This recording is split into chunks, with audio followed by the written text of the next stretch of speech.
পূৰ্বতে বিধানসভাৰ যি আমাৰ সময় আছিল শুক্ৰবাৰে প্ৰত্যেক দিনাই নামাজ পঢ়িবৰ কাৰণে এটা সময় বন্ধ দিয়া হৈছিল 12 বজাৰ পৰা 2 বজালৈকে বন্ধ দিয়া হৈছিল আৰু সোমবাৰৰ পৰা শুকুৰবাৰলৈকে বৃহস্পতিবাৰলৈকে 9:30 বিধানসভা আৰম্ভ হৈছিল আৰু শুকুৰবাৰে 9টাত আৰম্ভ হৈছিল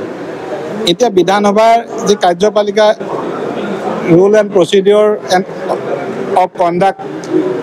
আসাম লেজিসলেটিভ এছেম্বলিৰ যি ৰুল 11 তাক সংশোধন কৰা হৈছে আৰু এতিয়াৰ পৰা শুকুৰবাৰে দিনটো যিটো দিনত নামাজ পঢ়িবৰ কাৰণে 2 ঘণ্টা বন্ধ দিয়া হৈছিল সেই বন্ধ নাথাকিব এতিয়া কন্টিনিউ হ'ব আৰু ভাৰতবৰ্ষৰ লোকসভা ৰাজ্যসভা বিভিন্ন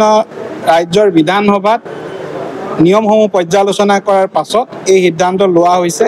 মূলত অধ্যক্ষ ডাঙৰীয়াৰ নেতৃত্বত লোৱা এই সিদ্ধান্তক আমি স্বাগতম জনাইছো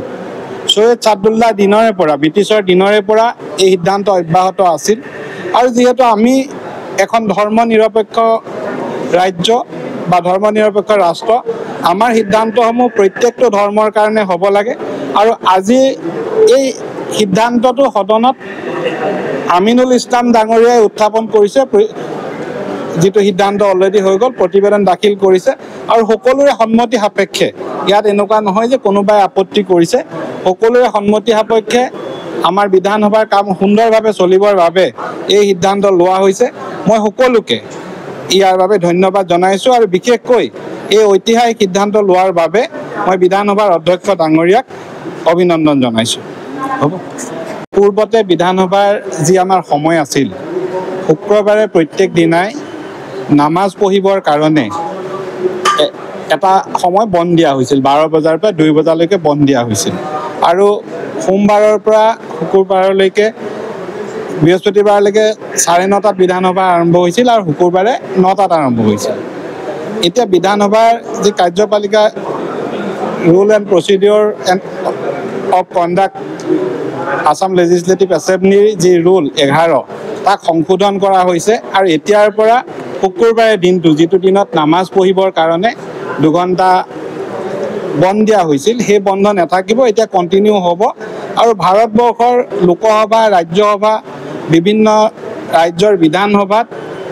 নিয়মসমূহ পৰ্যালোচনা কৰাৰ পাছত এই সিদ্ধান্ত লোৱা হৈছে মূলত অধ্যক্ষ ডাঙৰীয়াৰ নেতৃত্বত লোৱা এই সিদ্ধান্তক আমি স্বাগতম জনাইছো সৈয়দ সাদুল্লাহ দিনৰে পৰা ব্ৰিটিছৰ দিনৰে পৰা এই সিদ্ধান্ত অব্যাহত আছিল আৰু যেহেতু আমি এখন ধৰ্মনিৰপেক্ষ ৰাজ্য বা ধৰ্মনিৰপেক্ষ ৰাষ্ট্ৰ আমাৰ সিদ্ধান্তসমূহ প্ৰত্যেকটো ধৰ্মৰ কাৰণে হ'ব লাগে আৰু আজি এই সিদ্ধান্তটো সদনত আমিনুল ইছলাম ডাঙৰীয়াই উত্থাপন কৰিছে যেটো সিদ্ধান্ত অলৰেডি হৈ গ'ল প্ৰতিবেদন দাখিল কৰিছে আৰু সকলোৰে সন্মতি সাপেক্ষে ইয়াত এনেকুৱা নহয় যে কোনোবাই আপত্তি কৰিছে সকলোৰে সন্মতি সাপেক্ষে আমাৰ বিধানসভাৰ কাম সুন্দৰভাৱে চলিবৰ বাবে এই সিদ্ধান্ত লোৱা হৈছে মই সকলোকে ইয়াৰ বাবে ধন্যবাদ জনাইছো আৰু বিশেষকৈ এই ঐতিহাসিক সিদ্ধান্ত লোৱাৰ বাবে মই বিধানসভাৰ অধ্যক্ষ ডাঙৰীয়াক অভিনন্দন জনাইছো হ'ব